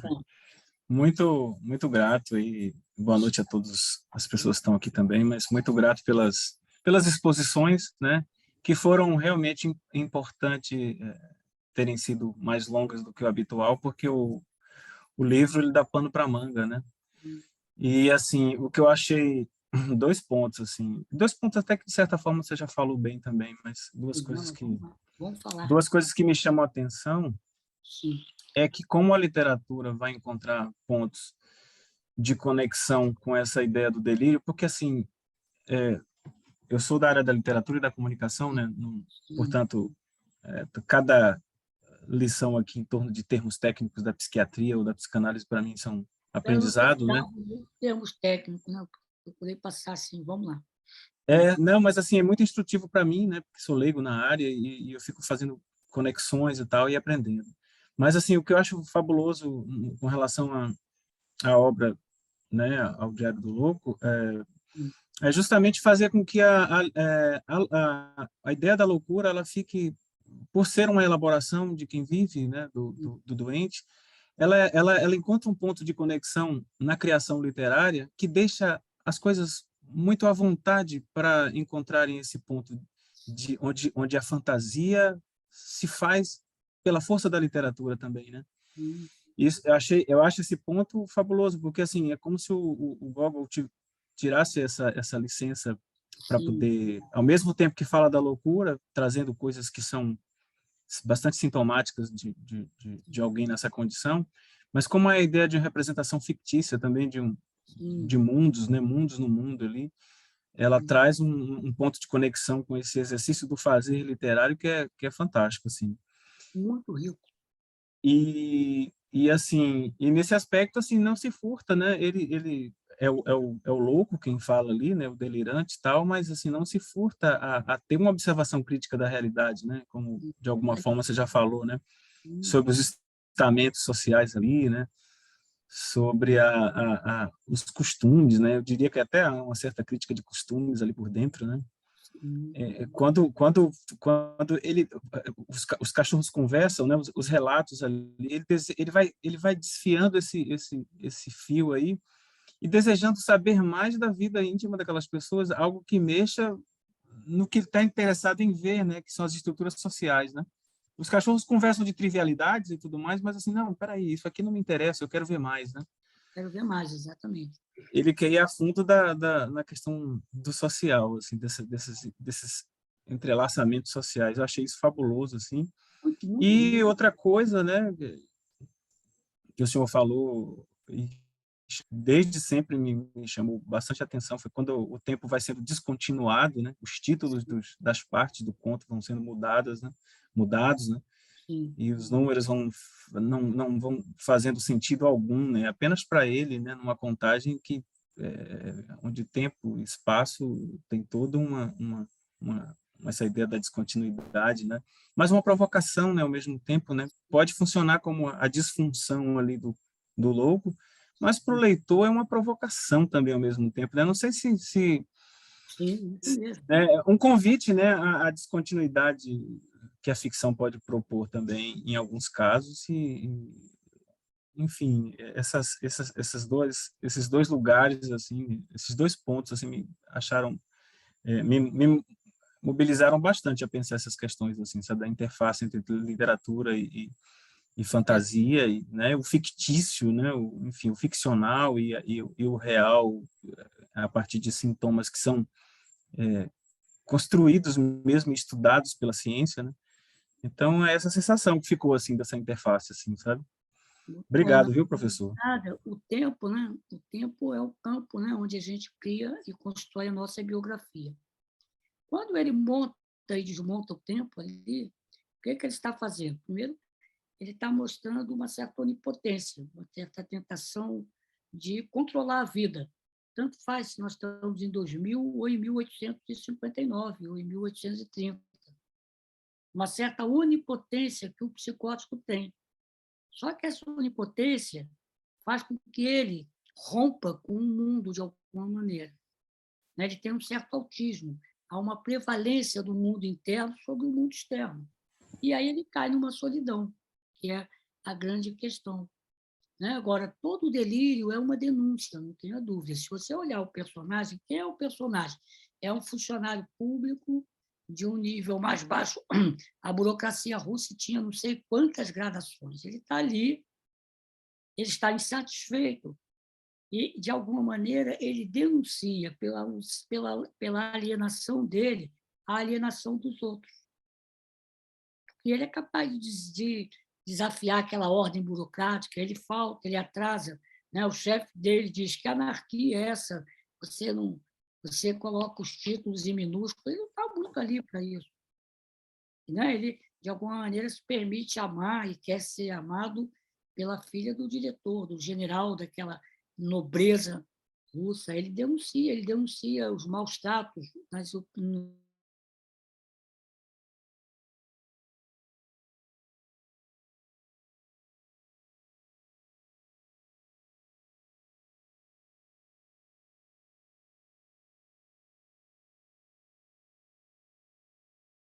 subversão da função simbólica da linguagem. O delírio é isso.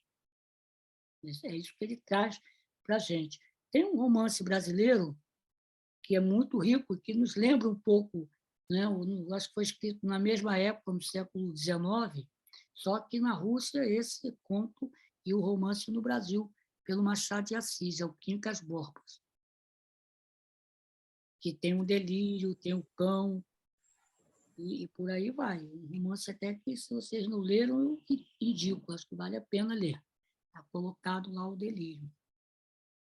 As Muito manias de grandeza, né? grandeza, toda a expansão, né? Veja que a expansão desse paciente é assim, o ego, né? Infla, mas no final ele termina deprimido, né? Uma fantasia infantil de fuga, né? Fuga para o espaço, a volta. Inclusive, o conto termina numa volta para a mãe, né? Ele pede à mãe que cuide dele, né? Porque ele sai da casa dos pais, o pai morre, ele viaja pelo mundo, ele não tem paradeiro, ele volta à casa dele poucas vezes para encontrar a família. Então, ele tenta resgatar isso pelo delírio, né? Pela fantasia. Muito rico esse final. Sim, verdade. Muito bem, Muito, vamos lá. muito obrigado, professor. Eu que agradeço aí a presença. Inês, vamos lá. Vamos lá, professor. Eu vou ler mais uma pergunta, um comentário, um pedido para aprofundar um tema, e depois eu passo a palavra para a Vanessa, tá? Depois da resposta. Que também é da Adriana Carolina, que ela queria que falasse sobre a questão do silêncio. Sim, como, mas falar como, sobre de que silêncio é. Adriana, escreve aí o que você prefere. Para eu entender bem, eu não entendi. Vai lá. Assim, professor, é que no texto, né, ele sempre põe mas e silêncio, né? Esse silêncio é uma espécie de ausência dele, é um branco, é um Que momento gordo, o aparece que é? no texto, para eu me situar? São alguns trechos, né? Assim, ele, no finalzinho ele coloca mas silêncio, né? E fecha o discurso. Você pode ler esse silêncio de muitas maneiras. Né? Caramba, agora eu não estou com o texto aqui em mão. Você pode ler Então o silêncio da seguinte maneira. Você pode ler o silêncio como sendo aquelas brechas que o discurso sempre cria e por onde o inconsciente entra. Pode ser por aí. Você pode botar também o silêncio dele como sendo uma espécie de onipotência do paciente, como se o paciente sentisse que você já sabe o que ele está falando, então ele não precisa falar. Dá para entender isso, mais ou menos? Eu dar um exemplo. No outro dia eu estava examinando um paciente, né, que a residente me pediu, uma paciente esquizofrênico, e ele fez umas perguntas e ele ficou em silêncio, né? Aí eu falei, tá bem, você então vamos encerrar a entrevista, você por alguma razão não está querendo participar. E aí falou, não, eu não preciso responder. Mas por quê? Porque vocês sabem o que eu estou pensando, vocês sabem o que eu quero dizer. Entende? E eu falei, a gente só sabe o que você está pensando. Você quer dizer se você falar, né? A gente não lê pensamento. Então, pode ser que esse silêncio, eu vou reler o texto para me situar melhor. pode ter muitos sentidos ali. Muito bem. Não sei se Obrigada. nada, Obrigada. depois eu torno a responder a você, eu vou anotar aqui para ver com calma.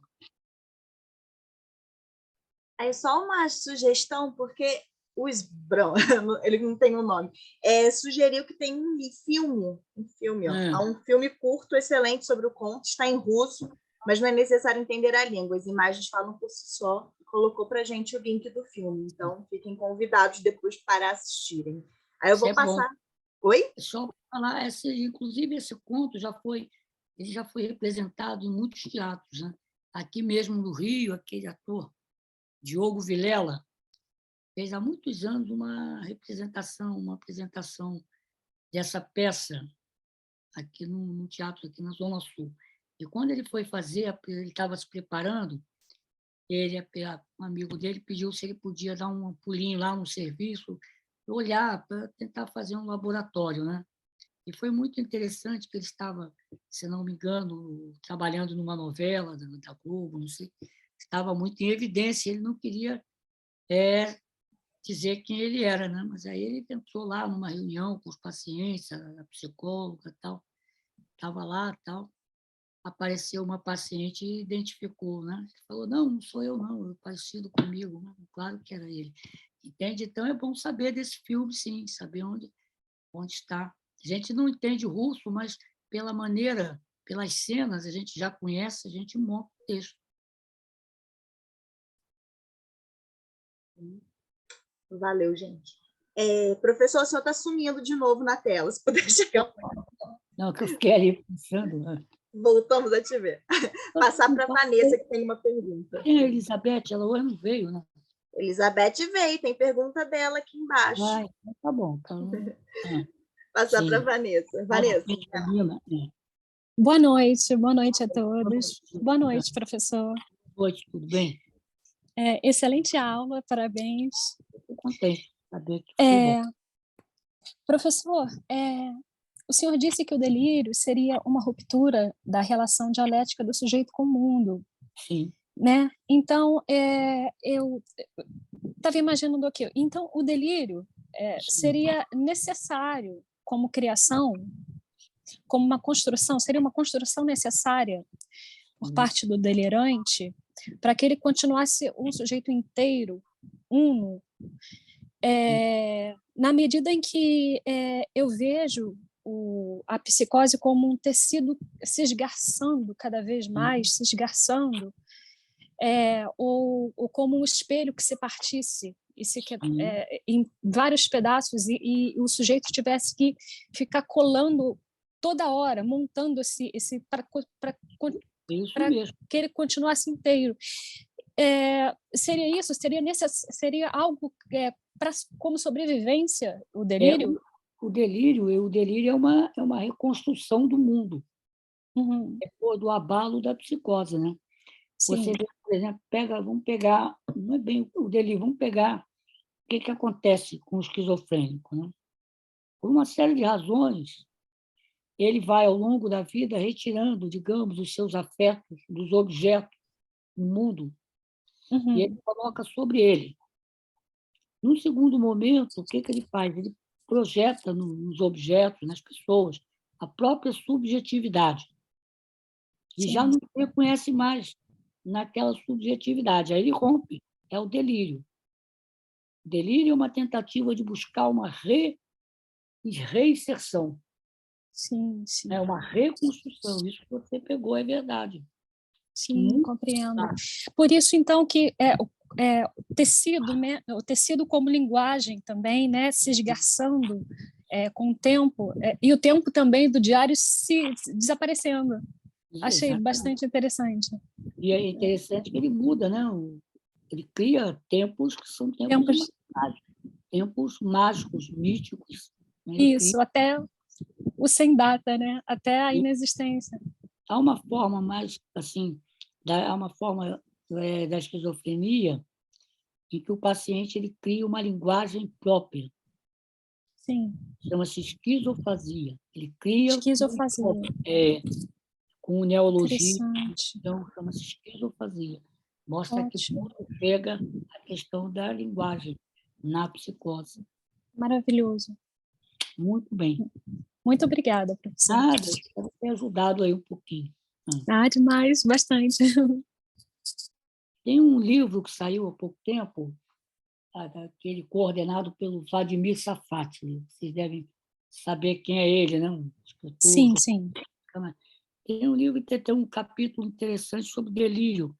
O livro chama-se Patologização do Social. Uhum. Tem um estudo Patologização. interessante. Muito bom até. Muito obrigada. Nada. Elizabeth, faz a pergunta. Melhor do que eu ler. Não. É porque... Obrigada, professor. Né? Obrigada, professor, por lembrar. Suas aulas são excelentes. Minha preocupação, assim, foi em cima até que logo depois esse Fabrício, né, colocou muito bem, porque eu também sou da literatura.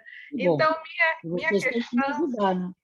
Pois é, minha questão foi exatamente assim, esse texto, mas o senhor, de alguma forma, colocou também, ficou um exemplo muito interessante, muito intrigante, muito elucidativo do delírio na psicanálise. Mas aí a minha pergunta é, esse também é um exemplo, é um texto, e a literatura? Ele também é um texto literário, né? Em que medida há esse diálogo aí, não é? Mas nas considerações do Fabrício, você também colocou o ficcional, a criação literária, né? Ela dá conta, né? Exatamente desse mundo interior, como a realidade, muito bem colocada. Seria mais isso aí. E dá conta muito bem, né? Pega, por exemplo, A Hora da Estrela, da Clarice Lispector. Está ali. Um discurso maravilhoso sobre a alienação, que nenhum psiquiatra faria melhor. Exato. Eu acho que o que não se pode é tomar esse discurso literário como exemplo tão somente para um diário de um louco, digamos assim, que aquilo seria, né? Mas como literatura. Como literatura, exatamente. Muito isso, bom, saudades suas. Vamos lá, Miriam. Acabou? Inês, estão me ouvindo? Posso fazer uma pergunta, professor Paulo? Bora lá. A Inês é professor que... Paulo, Oi. Parabéns mais uma vez. Bom. Puxa vida, eu me junto a você, ao Fabrício que levantou, né, eu acho que, quer dizer, eu não conheço muito bem a sociedade russa daquele tempo, né? Mas me pareceu uma crítica social, né? Talvez uma maneira subreptícia de mostrar como era essa relação entre as camadas. Eu vou só dar um exemplo aqui, muito ilustrar, não tem mais nada de falar, vocês falaram tudo, mas só um exemplo aqui, não sei se isso é uma crítica, na parte que diz assim, ó, maldição, não consigo ler mais, é sempre um fidalgo da corte ou um general. Tudo que é de melhor no mundo fica sempre para os fidalgos da corte e para os generais. Quer dizer, aqui me pareceu uma crítica, né? Sem conhecer, e talvez uma maneira que ele use, né? Meio disfarçado, talvez a sociedade russa era autoritária, né? Autoritária.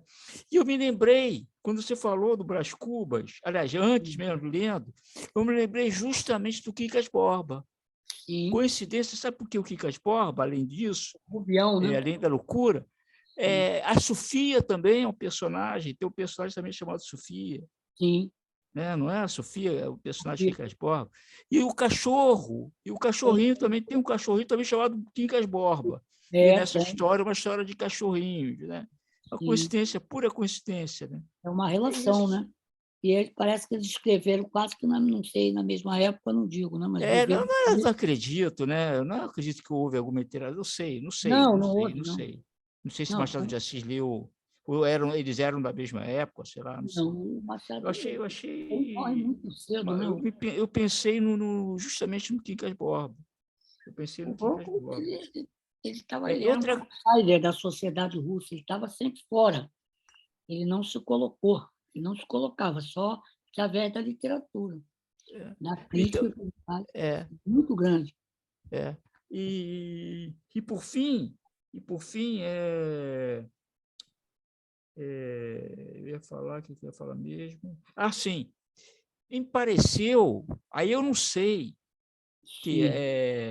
me pareceu Sim, que esse personagem sim, vai progredindo, né? O delírio vai progredindo, né? Uma espécie de uma progressão, né? Parece no final ela explode.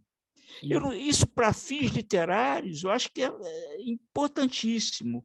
Agora, na clínica é isso mesmo? Ou o delírio já pode aparecer de uma forma assim, como vamos dizer, explosiva, assim, logo do primeiro momento? O Aqui delírio ele parece vai que as coisas, parece que o processo delirante vai ocorrendo de maneira progressiva. Aí no final tem aquilo lá, martubro.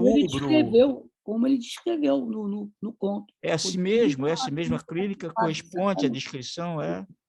Ah, tá bom, é termina isso. geralmente Tá. assim. Eu não sei o delírio esquizofrênico pesado, que aí tem outra evolução. Mas é assim, ele pegou muito bem as fases do delírio.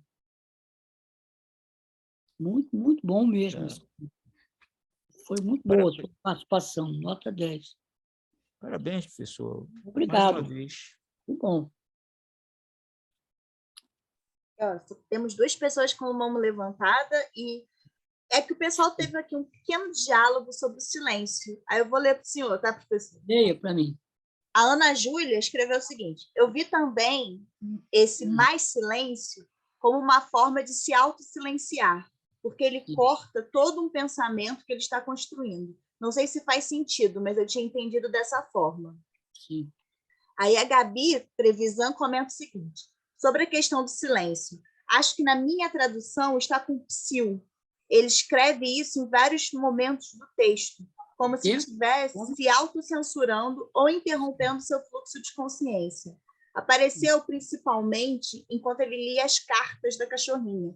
Exemplo, aí cita o texto. Deverá também haver algo a respeito daquele que mais psil. Cheguei a casa, passei a maior parte do tempo deitado na cama. Notinha. Aí ela coloca que ela concorda com o que a Ana Júlia escreveu. E a Juliane escreveu também sobre o silêncio. Que eu me lembre, essas partes em que ele corta o próprio pensamento e usa a palavra silêncio, ele está sempre falando da moça que está interessada.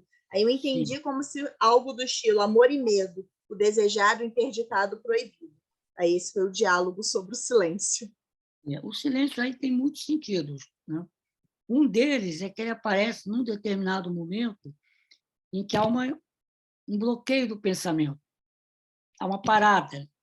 Essa parada pode ter, é claro que o Gogol ele não sabia psiquiatria, né? A questão do pensamento. O pensamento é muito fragmentado do personagem, mas pode ter esse sentido que eu acho que vocês perceberam, que é um sentido que vai além. É como se ele passasse a imagem de que a coisa está compreendida, de que quem for ler já entende, já tem um sentido. É um pouco assim também, uma perda um pouco dos limites da relação com o mundo. As coisas estão mais visíveis, por um lado, e ele tem que escondê-las. Mas, assim, um mecanismo, a meu ver, de proteção. Como se as coisas já estivessem ficando muito claras, aí ele se fecha um pouco. E eu vou reler, vou prestar atenção nesse dado aí que ele me passou, assim, não chamou a atenção, não. Eu vou corrigir isso. Muito bem. Vai lá, Gibran. Eu adoro quando vocês não colocam o nome, e colocam, né? Oi, Olá, boa noite. Oi. Boa noite. Eu não sei por que meu nome saiu cortado. Eu juro que não fui eu que fiz isso. Essas coisas, mistérios da internet. Essas coisas. Então, boa noite, obrigada pela aula. Eu que agradeço a presença de vocês. Eu que indiquei aquele filme. Aquele filme é um filme muito bom, vale muito a pena ver, é um clássico russo, tem mais ou menos 50 minutos, e é um filme que o ator do filme vale tudo, vale pelo filme, que não precisa saber russo para entender. Vai ler o conto, é genial a atuação dele, né, como esse personagem, né? E eu estou falando isso porque eu sou professora de literatura russa da UFRJ. Olha, que bom. Olha o tanto que eu me meti, hein? Não, mas bom. Então, por isso eu trabalho sempre com esse filme com os alunos também. Eu sempre trabalho esse ponto. Onde é que a gente consegue, né? Onde é que a gente... Só em... Oi? Como é que a gente consegue o filme, né? Não, está aí o link. Hã? O link está... Eu coloquei no... Então vou ver, vou pegar. Está no YouTube, é só clicar no link que abre o filme e começa. Beleza, vamos assistir. Isso é bom. Então... 10. Então, esse personagem, eu sempre trabalho com esse conto, né? Nas minhas aulas, é um conto, claro que mais do aspecto, do ponto de vista literário, do ponto de vista da linguagem gogoliana, que vai estar em Dostoiévski, do ponto de vista da história cultural também, das questões culturais, como falou o rapaz agora também, né? Da crítica social, que é uma crítica enfim, que esse conto está dentro de um modelo chamado Pequeno Homem, que é uma época em que está se começando a se olhar para a realidade do cotidiano russo, né? Uma literatura que seria a literatura realista ou naturalista, né? Que se chama, que eles não falam realista, eles falam naturalista, onde o personagem principal, durante muitas obras você vai encontrar esse personagem que é o conselheiro titular. Então, você vai ter ele em Pushkin, você vai ter ele em Gogol, no Capote do Gogol também é um conselheiro titular, e vai ter ele numa obra que segue a essa, que é de Dostoiévski, o Duplo, que o Dostoiévski é a segunda obra dele, antes dele ir para a Sibéria, ele era muito jovem, tinha 27 anos, ele escreve o Duplo, tomando como base esse personagem e muitos elementos desta história, inclusive a relação dele com a moça, muitas só que o Dostoiévski vai num outro caminho, né? Eu não sei se dá para dizer além ou não, mas no caso do Duplo ele se desdobra em outro, né? Aí já deve ser uma outra teoria psicanalítica, então. É autoscopia. Isso tudo, né? Deve ser. Não sei. Tem um conto, não sei se a senhora conhece, deve ter lido, que é aquele conto deixado Perspectiva Nevsky, que tem um personagem que é um pintor que acaba louco, né? Que chama, na verdade, Avenida Nevsky. Perspectiva lá. Perspectiva é porque em Avenida se chama Perspectiva em russo, mas é Avenida Nevsky. Então, ali os elementos gogolianos, né? Estão todos ali, mas eu digo a questão mesmo do personagem, desse personagem centrado, né? No personagem mesmo, você tem de fato o Diário de um Louco e o Duplo, né? O Duplo retoma a linguagem de Gogol, retoma personagens do Gogol, retoma situações, mas leva para um outro caminho. É muito interessante também, mas aí já é um romance, né? Embora... Eu não sei qual é a obra do Dostoiévski que está aí no programa. Não estou com ele na cabeça. Memórias do Subsolo. O Subsolo. Esse já é um outro momento, já é uma outra... Esse já é um Dostoiévski pós-Sibéria. Já o Dostoiévski maduro já está lidando com outras questões. Isso, exatamente. Esse primeiro Dostoiévski do Duplo, esse sim. Esse é muito novo.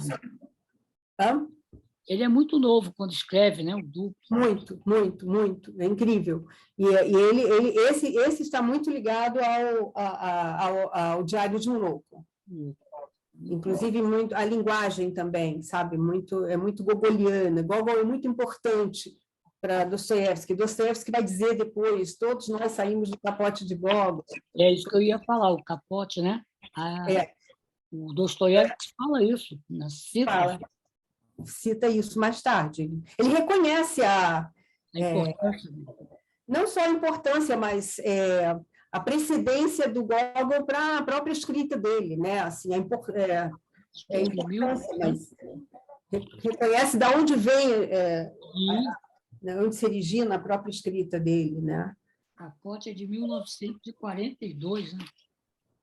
Eu acho. O Capote eu não sei se acho que talvez 42 ou 32, acho que é 42. Ou 36, não sei. Não me lembro exatamente as datas, mas é nessa faixa, né? 42, 36, mas o duplo é 47. É um ano um ano antes, eu acho, do Dostoiévski ser preso. Para a Sibéria. Muito bom, muito boa. Então, isso... Mas é interessante escutar desse outro ponto de vista. Eu queria fazer uma pergunta, porque quando eu leio o Diário de um Louco, esse final que ele está, quer dizer, que fica claro também a ideia do hospício, de que ele está no hospício e tal, que jogam água na cabeça. Isso eu sempre tive a impressão de que ele recebia choques elétricos, mas acho que não existia necessidade ainda. Naquela época, o tratamento pesado era ducha, né? Mas era só ducha, era água fria, é isso? Água fria mesmo, era ducha. Eles faziam várias sessões. Isso aí, 1800 e alguma coisa, não? 1840, nessa década. Era um hospital, um asilo, né? Muito. Veja que ele era submetido a castigos físicos, né? Castigos físicos e na cabeça era ducha, então, né? Isso. Isso é uma dúvida que eu tinha também. Uma loucura. Tá, não, eu acho que é isso. Obrigada, então. Eu fiz uma abordagem do conto pelo delírio, né? Oi? Eu fiz uma abordagem do conto pelo delírio. Exato. É interessante isso. Porque isso... Obrigada. Foi ótima a sua fala, muito boa. Eu estou só anotando os livros para o ano que vem.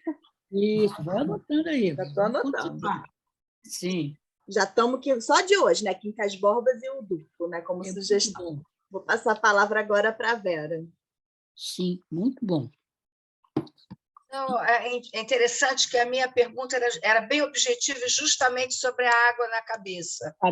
Porque eu tinha também essa impressão de que fosse um indutor para choque elétrico e, professor, você deu aí uma outra perspectiva que seja de ducha, e talvez isso se alinhe mais à imagem metafórica do final, porque ele diz assim, mãezinha, olha como eles me maltratam, deixa cair-lhe uma lágrima na cabeça doente. Então, na verdade, da ducha, da água, metaforicamente, né? Ele só queria uma lágrima da mãe sobre a cabeça. Aliás, eu ia comentar isso, né? O reencontro dele com a figura materna. Sim. Essa questão dos métodos, né? Quer dizer, vamos imaginar o seguinte, né? A psiquiatria, quando é que ela surge, né? Ela surge no século XVIII. A psiquiatria como se entende. Ela surge quando? Na França, por ocasião da Revolução Francesa, quando eles entregam os loucos lá aos médicos, no caso ao Pinel, ao Esquirol e a outros. Até os alienistas, quando eles pedem a internação, eles tinham uma ideia de que eles tinham que separar o louco da sociedade, porque a sociedade fazia mal a eles. Depois vai virar, no início do século XIX, os loucos vão ser internados que ameaçam a sociedade. Então, é isso. Agora, os métodos terapêuticos, né? Como é que eles trabalhavam, né? Ducha, água quente, água fria, o uso de produtos naturais, não é, castigos. Os castigos na psiquiatria, o Pinel ele melhora um pouco isso. Melhora um pouco. Só que, a essa época, na Rússia, a gente não tem muita informação, né? Como era, não se tem uma noção. Era uma instituição geral, uma disciplinar, né? Controladora, muito perversa. Acredito até que as duchas, nos tempos de inverno, deveriam ser violentas, né? Já é uma violência de temperatura. Agora, professor, só para terminar, quando houve a abordagem do duplo, o senhor teria dito que nesse conto ou novela do Dostoiévski, que se ali aquela dissociação obedeceria a um outro tipo de postura ou figura psicanalítica, psiquiátrica, que seria, eu não peguei. É uma questão psicopatológica, é autoscopia. Auto? É auto, H-E-A-U, é autoscopia, né? A projeção da própria imagem diante de si mesmo. Tá bom. Que acontece em quadros assim, muito raros, em certas quadros dissociativos, em certas síndromes histéricas, em certos delirantes, como em determinadas esquizofrenias. E era muito comum essa manifestação no uso do LSD, né? Em que o paciente se vê, né, diante de si mesmo. Um quadro dissociativo. Tá bom. Muito obrigada, professor. Eu que agradeço. Aí. Foi muito bom. Oi, professor. Olha só, tem uma questão da Mércia. Cito, o mundo todo sabe que a França espirra quando a Inglaterra cheira a rapé. Isso. Daria para fazer muitas paráfrases atuais aqui. Ela queria que você comentasse. Como? Em que sentido, né? Quem falou que a França espirra quando a Inglaterra cheira a rapé? Me lembro, eu já li. Ela podia ajudar um pouquinho. Qual é a dúvida, assim? Como é que eu posso entrar nisso aí? Vai lá, Messi, escreve aí para mim. Ou se puder falar no microfone. Falar direto, tá bom? É possível? Vocês estão me ouvindo? Sim, perfeitamente. Eu fiquei pensando em termos de Brasil, entendeu? Ele traz assim, uma comicidade em alguns pontos. E aí eu fiquei pensando, quando o Bolsonaro espirra, né? Sim. Entendeu? Ou Estados Unidos. Então, assim, tem pontos nesse conto que são cômicos, entre aspas, né? Mas que traz, por detrás da ironia, uma criticidade mordaz. E agradecimentos tanto a Inês e ao professor, sensacional explanação. Muitíssimo obrigada. Querendo me lembrar quem foi que falou, né? Que quando a Inglaterra cheira a rapé, a França espirra. Eu não estou lembrando bem o autor dessa frase, né? Agora, a situação é muito complicada hoje. A situação do Brasil hoje é muito complicada, né? Nós temos que estar muito atentos pelo momento que a gente vive, né? Essa ascensão da extrema-direita no Brasil e no mundo, né? A quarta onda da extrema-direita. É muito, muito complicado. Aliás, se você comparar o personagem do conto, a gente separa até, né? Porque ele é um delirante, mas o único mal que ele pode fazer é ele mesmo. É diferente de outras pessoas que fazem mal aos outros. Isso é bom até destacar mesmo.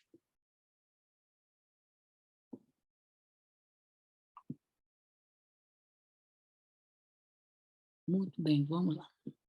Mais alguém, gente? Ou a gente encerra esse tantão de coisa que a gente conversou hoje? Bom, eu espero não ter cansado vocês. Não sei se eu fui muito longo também. Não, professor, jamais. Eu tive que dar uma volta para trazer o delírio para cá, né? Não, jamais, jamais. Então, professor, eu agradeço. Aí, o povo já começou a elogiar a aula. Excelente aula, foi muito bom. Que bom. Né? Então, sinal que dever cumprido. Muito obrigada, professor, mais uma vez. Foi muito bom, né? Estar aqui, é sempre bom. Sempre a gente aprende muito, né? Exatamente. Agora, Quando é a próxima? Então, recapitulando, gente, dia 4 de novembro, vai ser a primeira sexta-feira de novembro, a gente vai ler Angústia, do Graciliano Ramos. Tá? Antes nós vamos comemorar o 31 de outubro. E vamos deixar o 2 de novembro para eles. Né? Sim, sim. E aí vai ser bom. Vai ser bom. Nós vamos sair da Rússia de novo e voltar para o Brasil. Voltar para o Brasil. Vai ser maravilhoso. Eu agradeço muito aí, vamos nos ver. Inês, obrigado aí. Nossa, eu que agradeço. Agradeço a todos os presentes. Eu também. Para quem tem algum estado que ainda pode sonhar com algo melhor, desejo os melhores vibrações. E Sim. Vamos torcer que para dessa vez, né, professor, no dia 4 a gente possa comemorar de fato, porque a gente estava com a esperança que hoje a gente já estaria comemorando. Que a leitura da angústia não nos traga angústia também. Angústia, né? Não. Nos traga alívio. Isso. Sim. A festa não acabou, a festa foi só adiada. Foi adiada. Exatamente. Foi muito bom. Obrigada, Inês. Obrigada, professor. Um abraço para todos. Um abraço. Obrigado, professor. Obrigado, Inês. Novembro. Só respondendo uma pergunta que alguém perguntou se precisa fazer a inscrição de novo. Não precisa. Quem está inscrito até o final, tá, gente? Até ano que vem. Tchau, gente. Uma boa noite para todo mundo. Até lá, então.